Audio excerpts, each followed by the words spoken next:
Buckle up, Buttercup. Scientists just found a portal to the fifth dimension. Or did they? Well, we'll talk about it. Lots of news to share with you today. Thank you very much for being here with me. Hope your day is going fantastic. It's beautiful out here at high elevation, southern Colorado.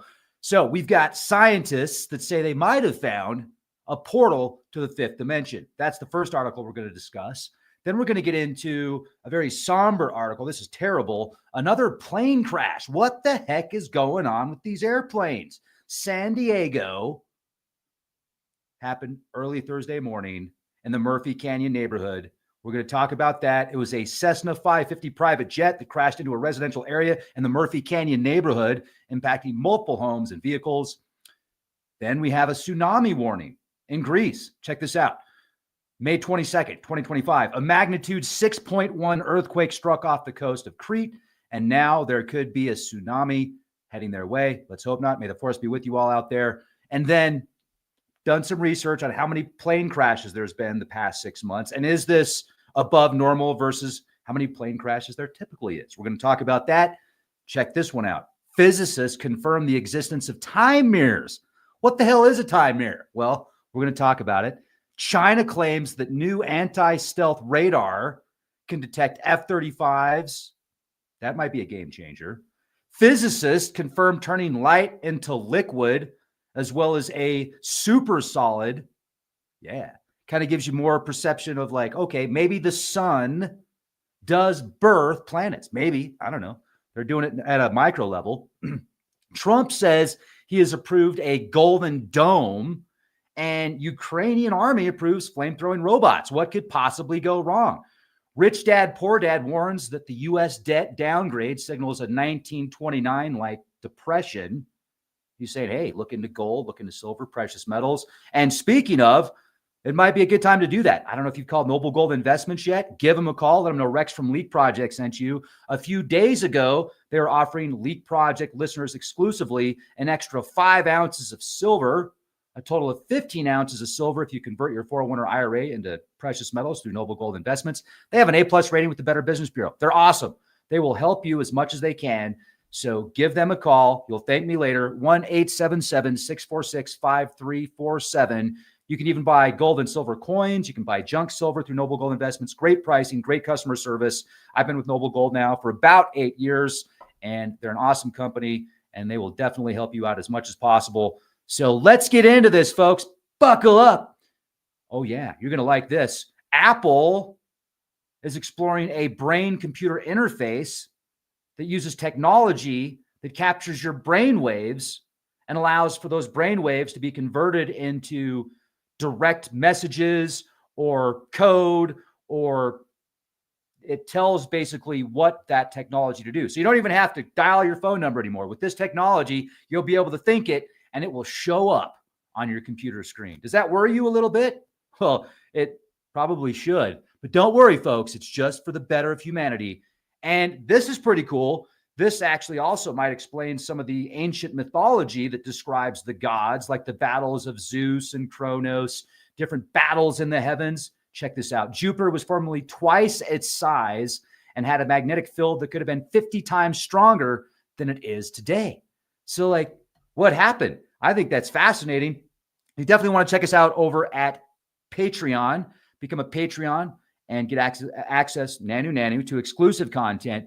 But let's jump into this now, shall we? Let's get into this portal to the fifth dimension that scientists claim to have found. So I'm going to do a screen share with you. Wow, the comments are already classic. Great to see you all. Thank you for being here with me. We've got Craig, Count Trumpula, Shondell, 333D, and Gummy Bears, All the Sun, Lewis, Lacey, Vincent, MSM Liars. I like that name. Classic. All right, so I'm going to do a screen share, and here we go. Now all I have to do is share the screen. Boom, boom, boom. Will you just look at it? Scientists found a portal to the fifth dimension. Maybe. The concept of a fifth dimension beyond the 3 spatial dimensions in time has existed for over a century. Early ideas came from mathematicians such as Kaluza and Klein, and these theories aim to unify gravity and electromagnetism. Do you remember the podcast that I did just a couple of days ago where Astrophysicists are actually saying there's a strong chance we live in a simulation, and they're using gravity as some of the evidence to suggest that we live in a simulation.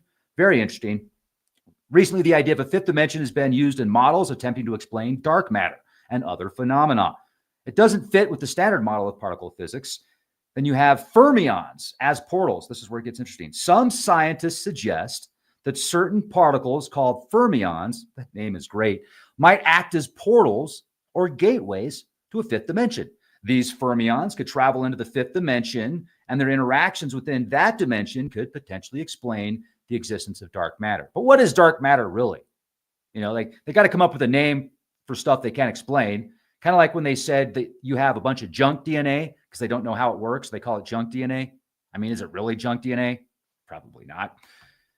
The warped extra dimension model, WED. The warped extra dimension model suggests that the fifth dimension is not flat, but warped or curved. You mean the fifth dimension isn't flat either? This warping could affect how particles behave, leading to the phenomena associated with dark matter. The proposed connection between a fifth dimension and dark matter is compelling because dark matter's nature remains one of the biggest mysteries in physics. If fermions are entering a fifth dimension and then they're influenced by the properties that could provide a potential explanation of the existence and behavior of dark matter. So if we can't see it, we call it dark matter. We can't explain it. We call it dark matter. What if it's another dimension? Now, remember, we only see 0.01% of the electromagnetic light spectrum. We only hear a very small portion of the radio spectrum. So how much is around us constantly that we don't see or hear? Substantially, you have a lot. We just can't see it. Now, we do have technologies that allow for these different waves and electro waves to be captured and then visualized. But there's a lot going on around us that we can't see with our physical eyes. So, important notes, no actual portals. The concept of a portal is depicted in science fiction, which is a physical opening allowing passages between dimensions. So this isn't what scientists are suggesting. However, these fermions, the way that they move and interact with dark matter, they suggest there's a real possibility that it is, in concept,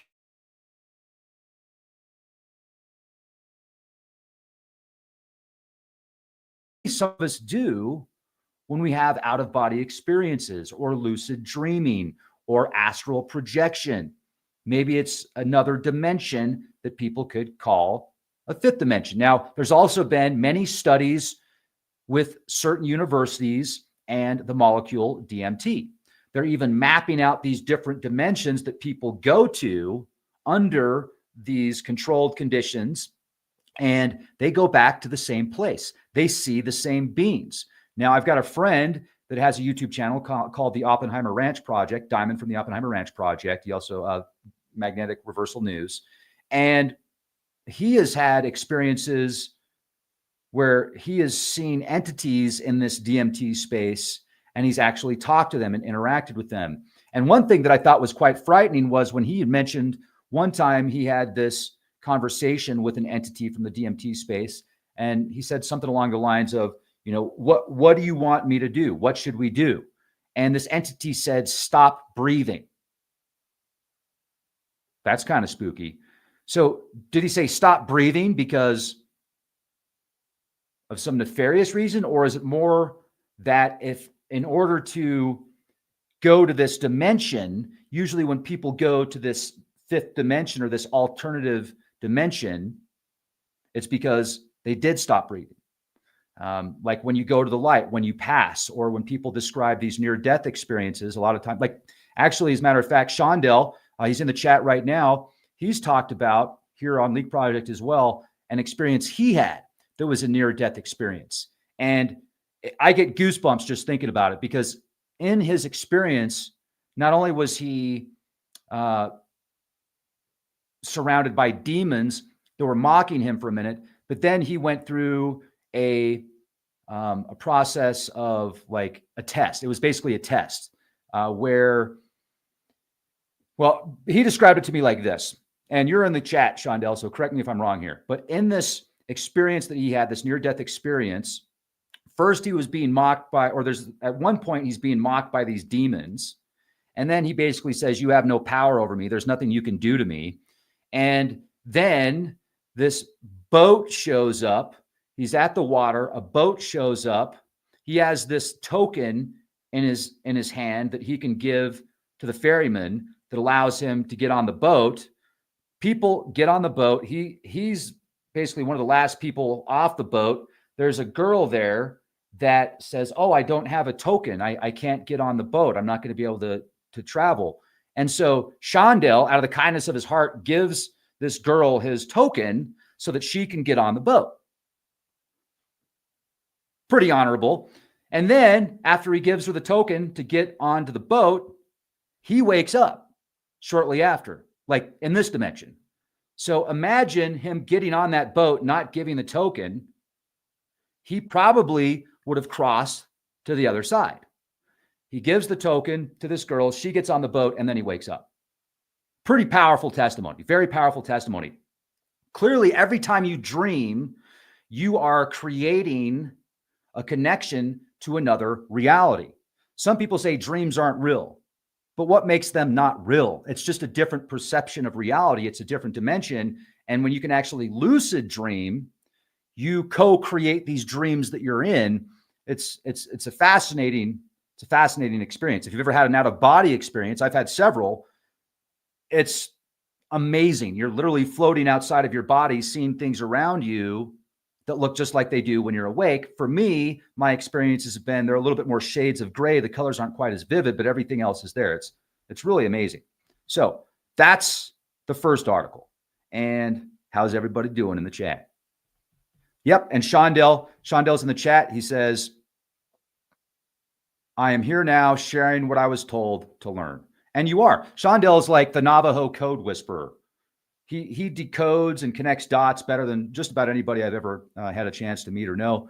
So that's the first article I wanted to share with you. And I find this quite remarkable because if we can send, or if we can measure these fermions connecting with dark matter, they call it, and then coming back somehow, would we not be able to send a signal that could bounce off of this dark matter and maybe bring certain information back that could be measured and evaluated and maybe used in our understanding of this multiverse underneath the universe, this amazing experience that we have, these amazing realities? It seems like we're on the cusp of actually interdimensional dynamics. We'll call it interdimensional dynamics. So first article, next article, this sucks. I am so sorry for all of those that have been impacted by this plane crash.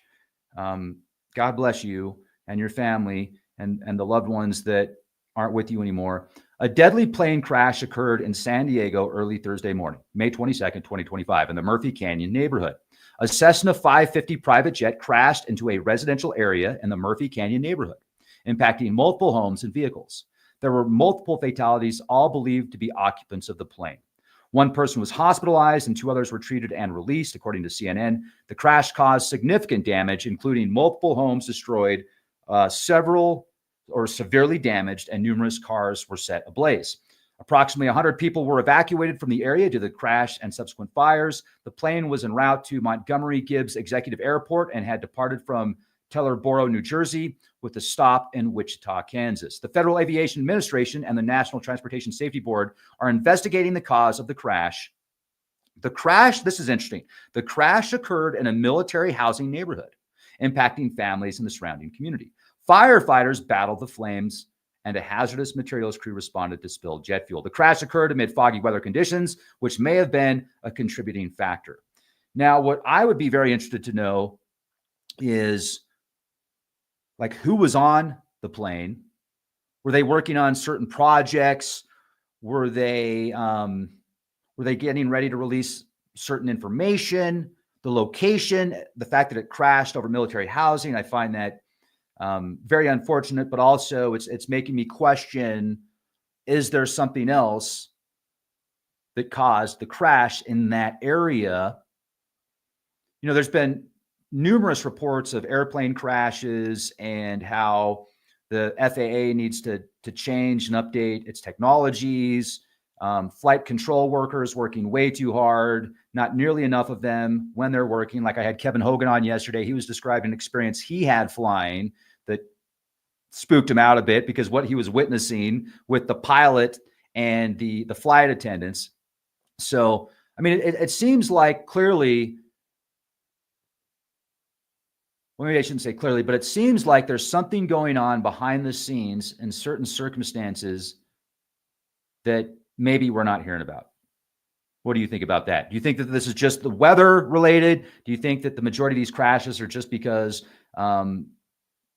faulty technology or faulty control operators, flight control operators, and they're working too hard? There's not enough of them. They're not competent. Maybe all of the above. I think there needs to be more research done on this. So keep your eyes and ears open. A tsunami warning in Greece.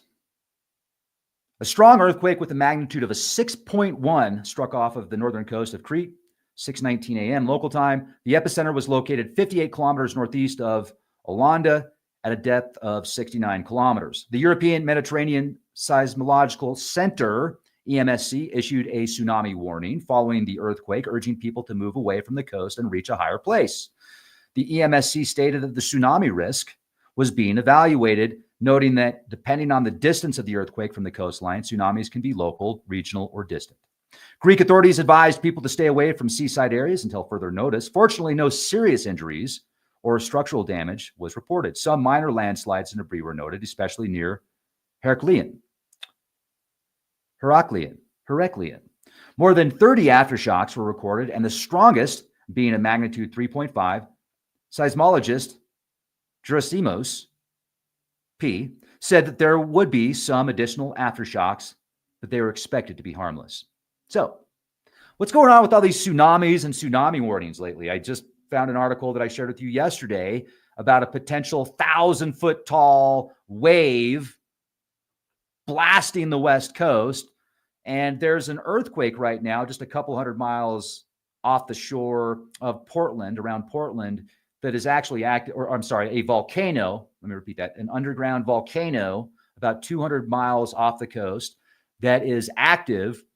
But scientists are suggesting that volcano, because of the type of volcano it is, most likely will not cause significant harm to the coast from a tsunami or something like that. But they're certainly talking about it a lot, a potential tsunami on the West Coast and the East Coast. And how about that recent TV series, Paradise, that's on Hulu, that describes a scenario, an Armageddon-like scenario off the coast, a tsunami-like scenario. And now they've got this underground city in Colorado where the rich and powerful are because of that event that took place. They knew about it years prior. They built this underground network, and they're living happily and unhappily under the mountains of Colorado.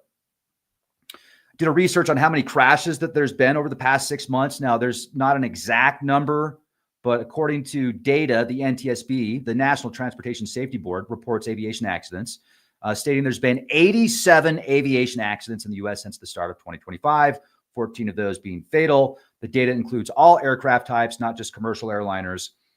News reports indicate that 13 fatal plane crashes in the U.S. in the first couple of months of 2025, with 10 in January and 3 in February. A report from late February mentioned 99 aviation accidents in the U.S., with 14 being fatal. A Post reported 4 plane crashes worldwide in 1 week. This was between December 25th and December 29th. Interesting, right after Christmas. Official accident reports take time to compile and release, so a real-time count is not readily available. Different sources may define a plane crash differently. Okay. Some might include all aviation accidents, while others focused on fatal crashes or commercial airline accidents. There you go.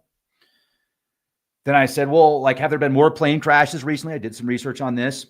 While it might feel like there have been more plane crashes recently, the data suggests otherwise. According to the National Transportation Safety Board, the number of aviation accidents investigated in the U.S. was down nearly 10% in the first part of 2025 compared to the same period in 2024. While the total number of accidents may be down, there have been some high-profile fatal crashes in 2025, including a mid-air collision near Washington, D.C., and a commuter plane crash in Alaska. Major commercial airline crashes are extremely rare, nanu, and the number of incidents has remained relatively steady over the past decade.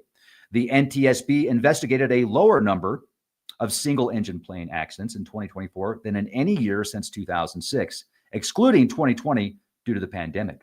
Very, very interesting. So we're getting conflicting reports, but the news is really good at creating a certain archetype in the minds of people based upon the headlines that get people to follow down these paths and think a certain way. Why is that? Have you ever wondered, like, why the media comes out with stuff when they do, outside of it being a breaking story? Like, these were breaking stories 20 years ago, but they didn't report on them as much. Why do they report on them 20 times more now, 20 years later? Maybe because there's an agenda. They're trying to create a certain thought process for future events, future funding, future scenarios. Maybe, maybe not. Just an opinion. I want to read yours in the comment section. All right. Now, this is interesting. This is very interesting. How about time mirrors? Have you ever heard of a time mirror before? So physicists confirm the existence of time mirrors. Physicists have recently confirmed the existence of time mirrors, which can reverse the direction of electromagnetic waves in time. You can read about this, earth.com. So what is a time mirror? Well, unlike conventional mirrors that reflect light spatially, time mirrors reflect electromagnetic waves temporarily, essentially reversing their flow in time. The electric universe theory is fascinating because when you study the electric universe theory, everything essentially breaks down to an electronic frequency. You can study sematics, how sounds create certain symbols and archetypes and shapes, just the sound. And then you can use religion and spirituality and scriptures that talk about, like, remember this scripture? In the beginning was the word. Well, a word is a sound. A sound is a frequency. A frequency is also a shape. A frequency, every time you got, like, your cells in your body interact with sounds and frequencies.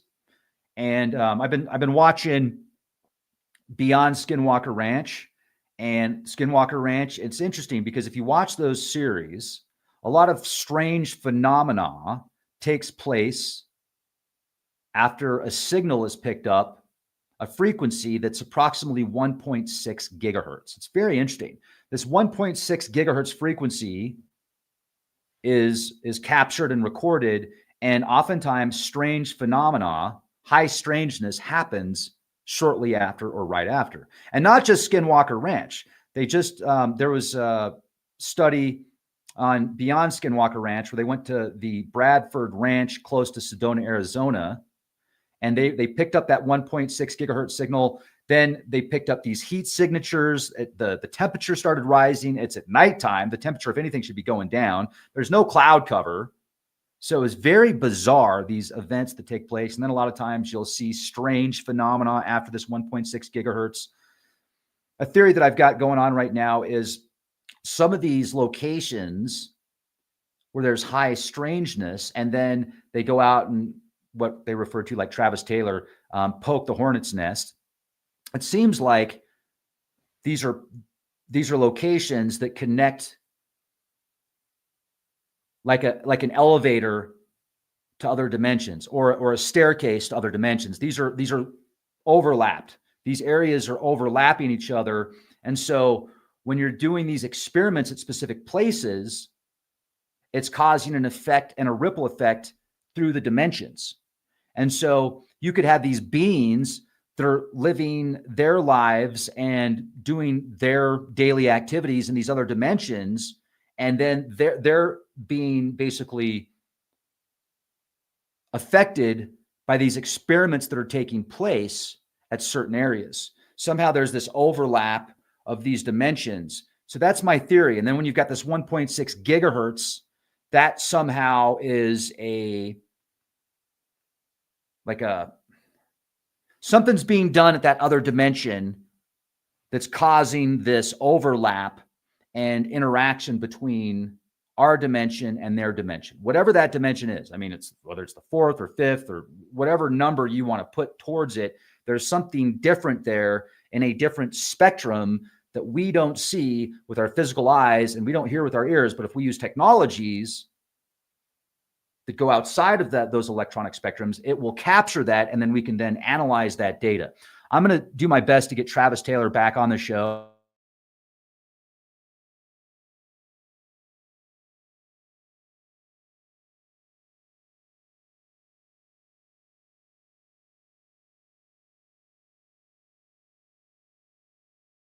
Night vision. We're going to go out there and just see what happens. We're going to do some experiments and see if we can pick up certain information. So we're going to focus more on what we can.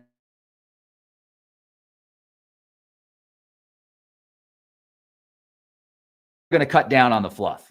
And I'm definitely going to be very selective who I interview in the future here, because I think that we're at a point now where people are ready. You know, like 10, 15 years ago, it was great to talk about the woo, and it's still fun to talk about woo, but there's a time and place for it. So let's use our minds and let's use our knowledge to get to the next level of information. Okay, so time mirrors, fascinating. So a team led by Dr. Hussein Musa demonstrated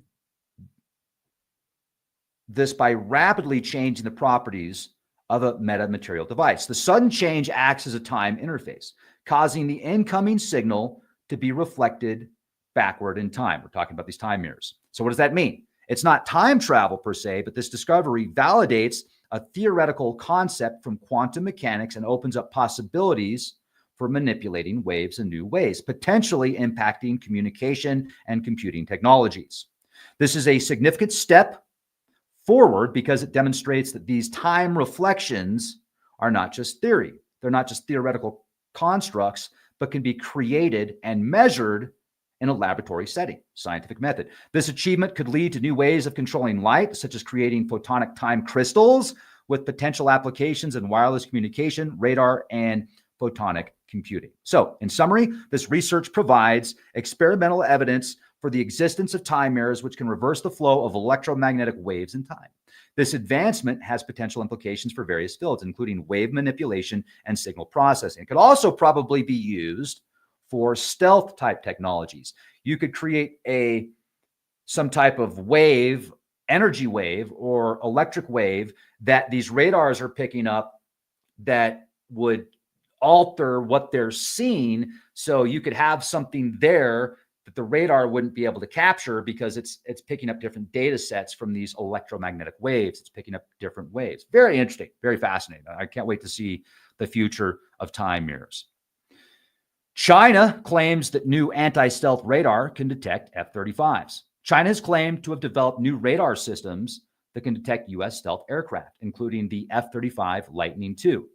It's called the JY-27V. This mobile meter wave radar, unveiled at the 11th World Radar Expo, is claimed to be able to detect stealth targets like the F-35. It utilizes a low-frequency band, high-power aperture, and intelligent signal processing algorithms. Can you imagine if this is true? Like if China now has something that can pick up our F-35s and stealth technologies, that's a game changer. Because until the recent discussions of these F-47s, the 6th generation stealth fighters that the U.S. Air Force and military is working on right now, before that, the F-35 was the king of the skies. You know, they call it air superiority, air dominance. Well, if you've got radar systems that can now pick up F-35s, how many billions and billions and billions of dollars have been spent with research and development and creating these F-35s? If you have a radar system that now picks up these F-35s, making them basically obsolete in the stealth field, that's a game changer. That's a pretty big deal. So let's look into this. JY-27V, also the YLC-8E. Another advanced radar system showcased at the expo, the YLC-8E, operating in the UHF, ultra-high frequency band, is also said to be capable of detecting stealth aircraft and UAVs. The SLC-7 is a multifunctional radar dubbed the all-around champion, claiming to be able to identify and track stealth and conventional aircraft, along with other targets like helicopters, drones, and artillery shells. They claim to work with low frequency radar. These systems utilize low frequency bands or meter wave and UHF, which are less easily absorbed by the radar absorbent materials used in stealth aircraft. Then they have advanced signal processing. The radars use advanced algorithms and signal processing techniques to filter out noise and extract weak signals that might be reflected by stealth aircraft. There's also passive detection. Some reports suggest China is also exploring passive detection methods, such as using the heat signature of the F-35's engine exhaust or detecting disturbances in electromagnetic signals like those from satellites caused by stealth aircraft. So I think I remember reading an article recently where China was able to use some technology by pinging information or pinging the satellites, the Starlink satellites. They were pinging information off of these Starlink satellites, and somehow by doing that, it was able to pick up the gravitational flux in that area to detect if there's any stealth aircraft. So I'll research that more, and I'll give an update on that here in the next few days. But can you imagine China using Starlink to detect stealth craft? I mean, that's kind of a game changer. That's pretty fascinating and frightening at the same time. But this is really cool. Physicists light into a supersolid, which is both solid and liquid properties. So what's a supersolid? A supersolid is a paradoxical state of matter that combines the seemingly contradictory properties of a solid and superfluid, a liquid with zero viscosity. Essentially, it possesses a crystalline structure like a solid, but can flow without friction like a liquid. Well, that's kind of bizarre. So how is this achieved with light? Researchers at the National Research Council, CNR, in Italy, successfully transformed laser light into a supersolid. They achieved this by manipulating light to create hybrid light matter particles called polaritons. Polaritons. These polaritons were then forced into an ordered lattice structure like a solid while retaining their ability to flow without viscosity like a superfluid. So why is this significant? Well, first of all, it's significant because you're turning light into a supersolid, or some very interesting, kind of makes me think of the sun. You've seen, did you remember that article from like 15 years ago on Yahoo, where it was an article that claimed the sun basically belched out some solid structures, some solid planetoids? It made the news for a while, and then it was tucked away. But if you look at the universe as an electrical universe, and how electricity and vibration is actually the culprit of what the vibration of an object, its frequency decides whether it's a solid or a liquid or neither. The sun itself is it's like a birthing machine.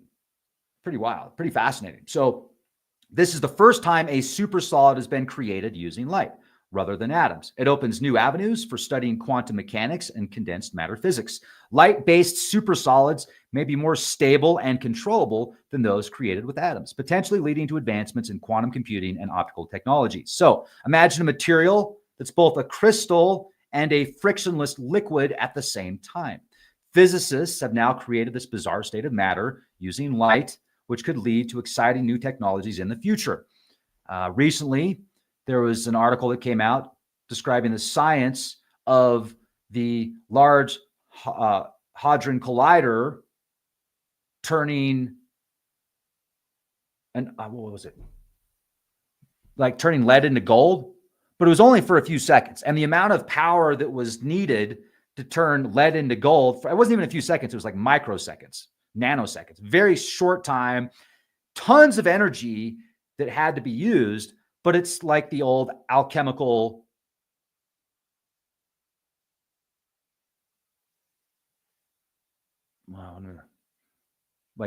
I'm looking for the right terminology here. We've been told that ancient alchemy and ancient alchemists could turn lead into gold. Now, whether or not that's true, I don't know. Maybe, maybe not. But now we've got CERN I mean, the amount of power they put into this machine and the amount of money and time and effort to turn lead into gold for microseconds is quite fascinating and obviously not realistic for most people. But it makes you wonder, like, was there a time in the past that humanity had an advanced technology that allowed for that to happen? I mean, certainly it's always been a cool theory to think about, but that is fascinating, and I'll keep you updated on that here in the future. Trump says the U.S. has approved a Golden Dome. President Trump announced May 20th that his administration has approved a plan for the Golden Dome missile defense system, a project he estimates will cost $175 billion. Trump stated that his administration has selected an architecture for the Golden Dome, indicating a move beyond the conceptual stage. Trump estimates the cost to be about $175 billion. However, the Congressional Budget Office estimates the cost could be significantly higher, probably reaching $542 billion for space-based components alone. Now, the timeline: Trump aims to have the Golden Dome operational before the end of his term in January 2029. Experts, however, are skeptical about this timeline and the feasibility of completing the project within that time frame.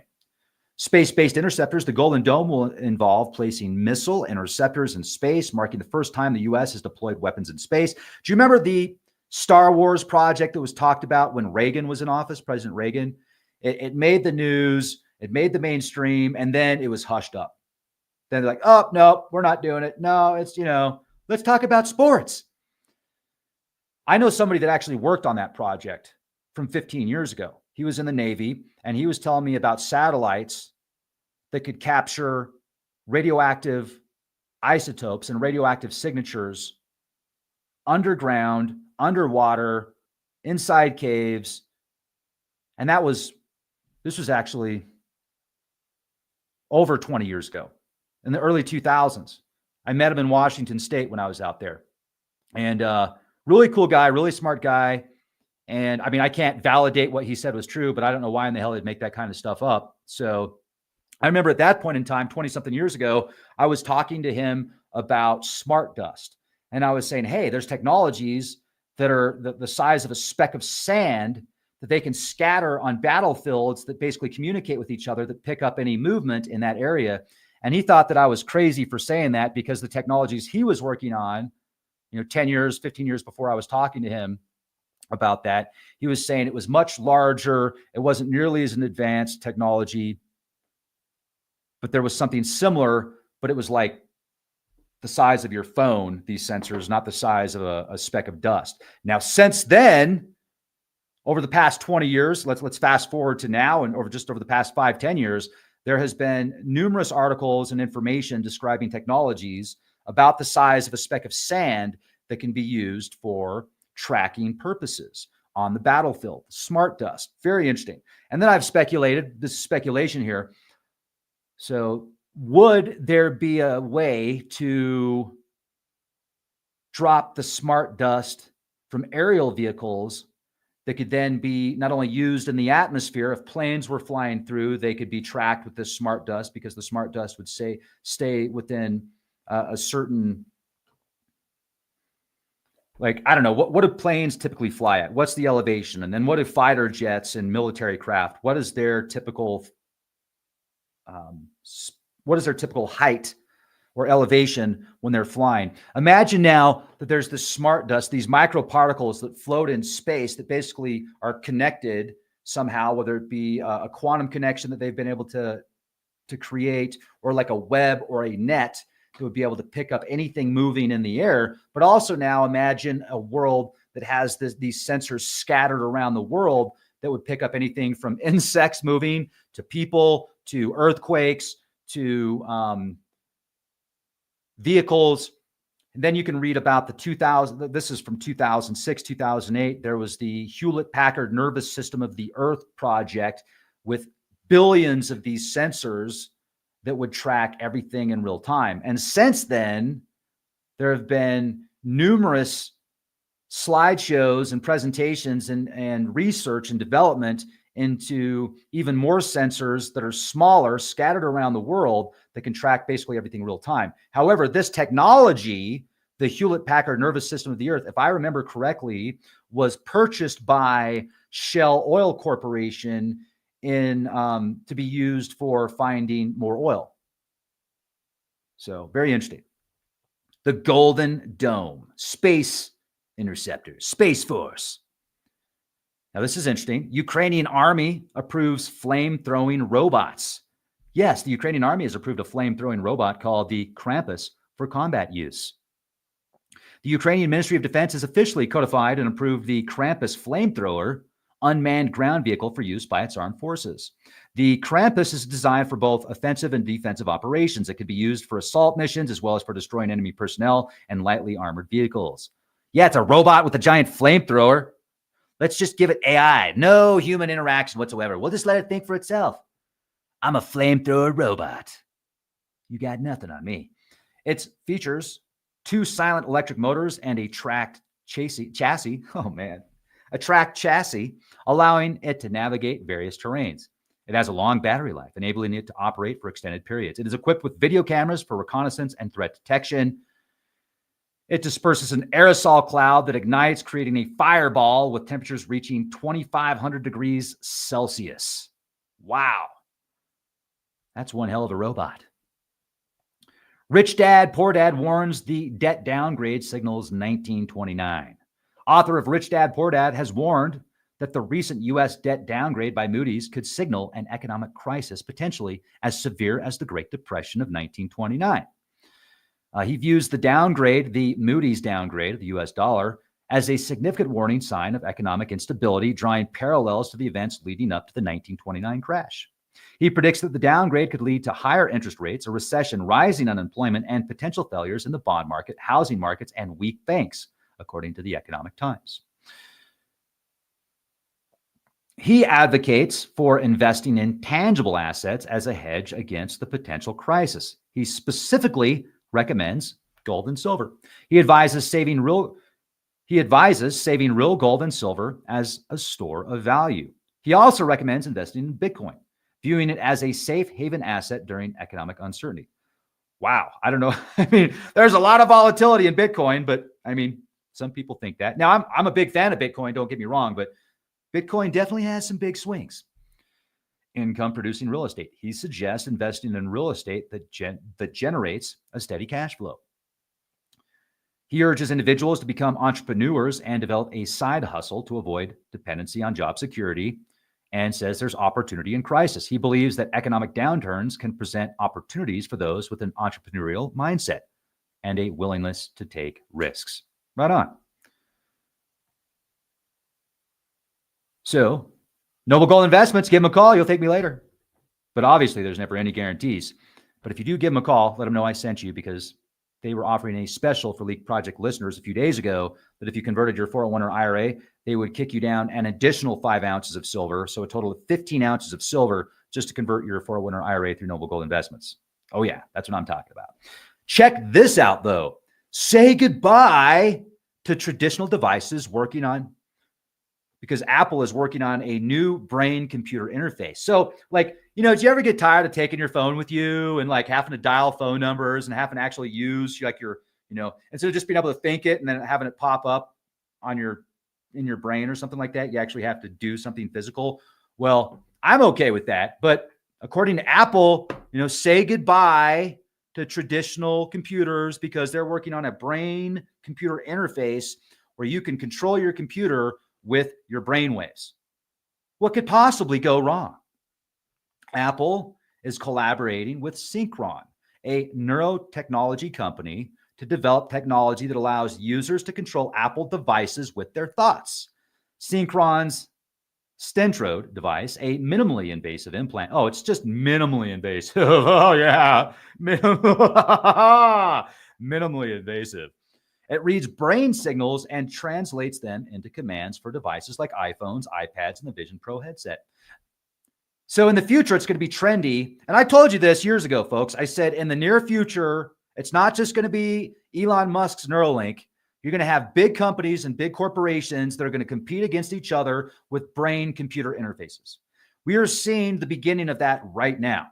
She'd be like, oh, what kind of brain implant do you have? Oh, I have the new Apple. Oh, what kind of brain implant do you have? Oh, I have the new Android. It's great because it allows me to take pictures with my eyeballs. All I have to do is like think, think, think. And then I just took 3 pictures and it's in high definition and everything is right there. I don't even have to worry about taking my phone anymore because the phone's connected into my brain. It's like I've got a contact lens in my eyeball and I've got a computer interface. So everything that I see is in real time right here with my eyeball. And I can do everything with my eyeballs and my thoughts. Think, think, think. And then like the pod people will be shortly after. But the initial focus is on improving accessibility for individuals with motor impairments. And I think that that's beautiful. I think that that's wonderful. Like for those out there that can't move or they can't see or they can't hear or there's something that they're not able to do, I think the technology is awesome. Like that's amazing because this will change people's lives. This will be fascinating. Now, when it gets to the point of it's everybody every day and it's the normal thing to now have a brain implant and then everything is in your brain, you could be watching Netflix with your right eyeball and then driving with your left. I mean, that's the kind of stuff that I'm like, well, do we really, how far do we want to go? How far do we want to integrate with the machine? How much do we want to be the machine? How much of the machine do we want to integrate into our organic biological interface? I mean, these are very important questions we need to ask each other as a society. And I have been watching since I was a little kid. I have been observing this move into the machine. When I was playing the Nintendo as a little kid, I was like, this is amazing. And I'm playing these games that are 8-bit. And I'm seeing the future of video games that you can go into and you can play as that person, like a virtual reality where you can walk into a store, you can pick out what you want to buy from the store, you can read the ingredients on the back of that purchase that you just made. That's like very real, very realistic. Sure enough, years later, that stuff comes out. Before the smartphone came out, I was talking with my folks at a restaurant in Logan, Utah about, oh, they need to create this kind of phone that does computer stuff. And I basically described the smartphone to my parents before the smartphone came out. And you probably did too. I mean, I'm not the only one. A lot of us will have these ideas before they happen. And the reason I'm talking about this is because I see the future as a potential integration where the machine takes over mankind, where the machine is the one making the decisions for people. The machine is the one doing the work for people. The machine is what is creating an interface of reality for people, pod people. Within 10 years, we're probably going to see people deciding to go into a pod and live their life in a pod because that pod will give them whatever they want in this virtual reality while it is mining their information and using them as a memory card, essentially. It's just a theory. It's like the prequel to the Matrix. But if I could place a bet in Vegas on pod people within 10 years, I would definitely place that bet because that's the future I see. Now, it could be great for people that are, getting close to the end of their life or the elderly or people that are dealing with a lot of pain and suffering. It could actually be really good for them. However, I don't think it would be good to stick the whole world into pods and let the machine take over everything and do all the work for everybody. And it kind of seems like these cycles take place throughout history. We read these ancient stories and mythologies about the gods and how the gods created humanity to do the work for them. And now we're creating computers and robots to do the work for us. And some of the richest people in the world are saying there's too many people. And the richest people in the world are also saying we need to create 100 million humanoid robots or 1 billion humanoid robots in the next 10, 20 years. Like, how does that make sense? There's too many people, but you want to make human robots or humanoid robots? Wait a second. Sounds like a money scheme to me. Well, we need more humanoid robots, but we have too many humans. Sounds like the stories of the gods creating people to do the work for them. And then the gods were like, wait a second, we created people too powerful. What if they take us over? Now, when I'm using the term gods, I'm not talking about divine providence. I'm not talking about the creator of the universe. I'm not talking about the grand architect. Like, my mind can't understand that. Way beyond what I can understand. And I'm fascinated and thankful and grateful. I'm talking about that as a title, lowercase g, like the district manager or the regional manager. It's a title. It's not a creator of a universe or creators of the universe or the grand architect. So I just want to make that very clear. But it seems like we're going through a cycle right now where there's going to be a Well, we just went through the X eclipse. Remember that? Where those two eclipses over a course of, I think, 7 years created this X basically of the totalitarian path. Like if you look at the totality paths of the eclipse, the way that it goes across the states, and there was this X that was created. 5 years ago, I had a vision of a Mayan guy with an X mask. And I was envisioning, it was plain as day, right there. I'm looking at him. And since then, there's been so much in the archetypes of civilization about the X and generation.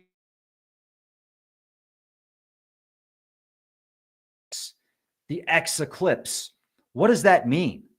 Well, it means a multitude of things, but to me, it's like we have a choice. Are we going to go that way? Are we going to go that way? Are we going to go that way? Are we going to go that way? Which way do we decide to go? And then also X marks the spot. X marks the spot. We are in a position where we can see the treasure, we can see the grand discovery, and we have a choice. Which way do we want to go with that discovery? Which way do you want to go with your mind? Which way do you want to go with your soul and your consciousness and your future? X marks the spot. Do you want a world where everything is reading your mind real time? And then as it's reading your mind real time, it's going to be marketing you products? It's pretty close to that right now. I just had a great discussion with Pastor Paul Begley. He's got a webinar coming up on Friday. We were talking about Area 51, the ET phenomena, the singularity, what I saw when I was on the outskirts of Area 51 just a couple of weeks or a few weeks ago. And we were talking about this singularity, this transhumanism, where everything gets merged together.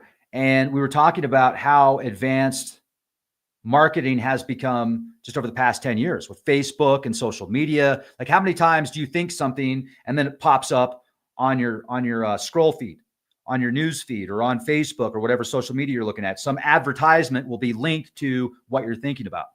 And a lot of that is predictive programming because of what you do, where you go, what you look up, what you research, how you respond to certain posts, etc.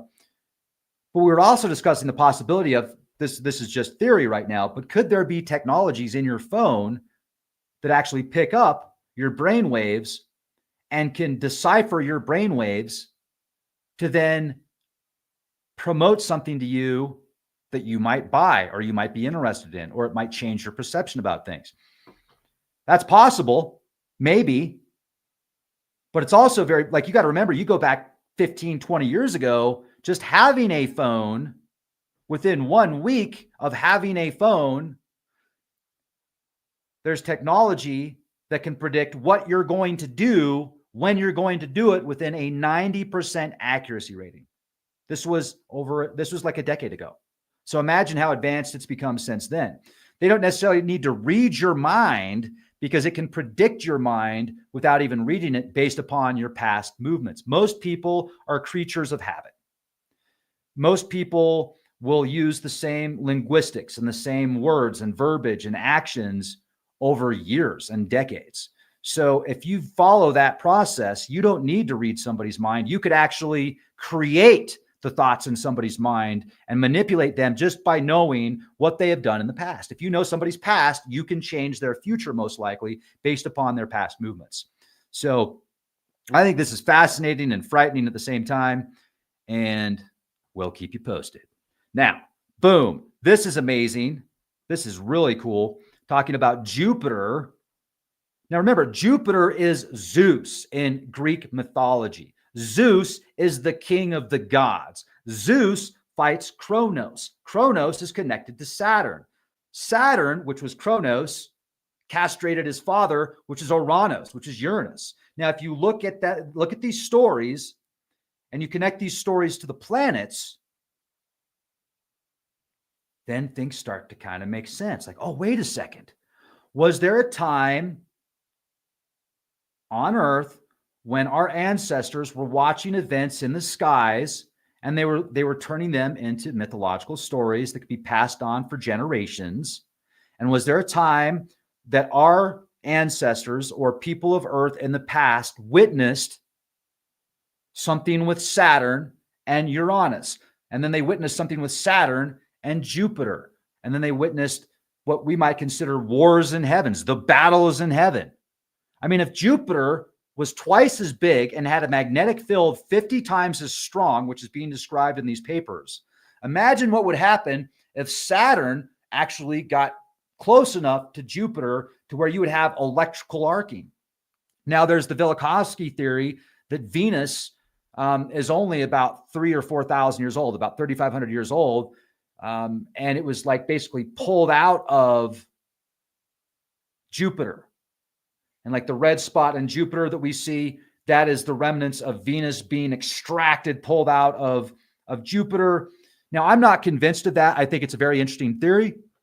And there's some pretty good data sets to suggest that and to back up that theory.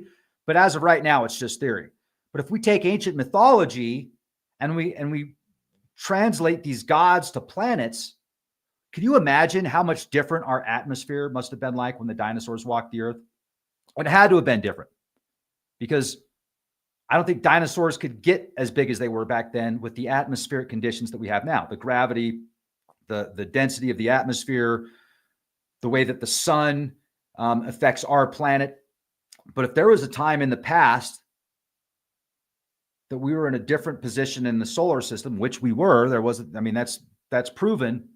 Imagine if we even had a different energy that was being emitted to our planet based upon the stars and the sun. Was there a time when Jupiter was actually activated similar to a star or like a star? And the same with Saturn. Was there a time when Saturn was a star and it got so close to Jupiter that they both became deactivated because of the electrical interface and the electrical interference and what took place by being within a certain proximity of each other? That could cause possibly like the Younger Dryas a bit.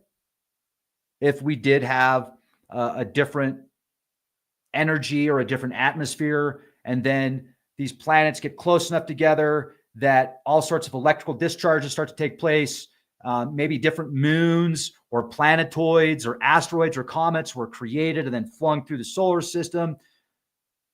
We can't take mythology as science, but we can definitely use it as a piece of data to use when we start using the scientific method. So I find that really cool. And many of the stories in scriptures are describing the planets and the stars and the constellations. And it's one of the missing links I see with scriptures. Quite fascinating. So there you go, ladies and gentlemen. Here you have it. I want to read your comments in the comment section. And wait a second here. Hey, good to see you, Mr. C. It's been a while. I hope you're doing good. Charlie Bad Hands is in the chat. Patrick, David. Oh, hey, what's up, Angela? Good to see you. Utah Spice is in the chat. Very good to see you. Craig's in the chat. See, and this is what I was kind of getting to. Angela brought this up.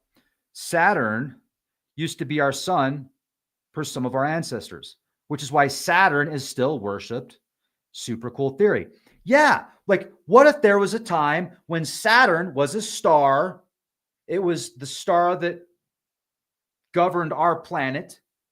And then Saturn gets really close to Jupiter. Jupiter's twice its size. It has 50 times the magnetic field. You would have some interactions, which people would probably call the war of heaven, wars in heaven, the war in the heavens. I think it's fascinating. And I think actually, if you study the ancient Sumerian, which I've been doing, the ancient Babylonian text, and the Akkadian text, Shamash is referred to as our star, as our sun. Then something happens and they change the name from Shamash to Utu, U2. Utu, U2 is the new sun, is the new star. And if you read the flood story on Oxford's website that has these ancient Sumerian tablets that have been decoded and translated, there's a story that describes the great flood. And then when the flood happens, after the flood happens, 7 days later, somebody on the boat sees Utu shine his light into the boat. Utu being the new star, not necessarily a new star, but the new star for the planet, because as we move through the solar system and the planets and the stars change, it would also change our atmosphere. So now you've got many religions that still worship Saturn. Saturday, what religions typically worship on Saturday, Saturn Day, as well as Venus, Friday. You can take Monday, the moon day. Monday's the moon day. Tuesday is Mars. Wednesday is Mercury. I'm talking about what planets govern which days of the week. Thursday is Jupiter. Friday is Venus. Saturday is Saturn Day. Sunday, the sun, Sunday. Many religions are worshiping these stars and these planets as deities, as gods. And if you think about it, it makes sense. So who are the original gods? Are the original gods humans, or are the original gods, the ancient gods, planets? I mean, think about how much a planet can do. Think about how big these planets are and these stars are. Our planet is enormous. If you explored a new place on the earth every single day for 100 years, you would still not be able to explore the magnificence of this planet.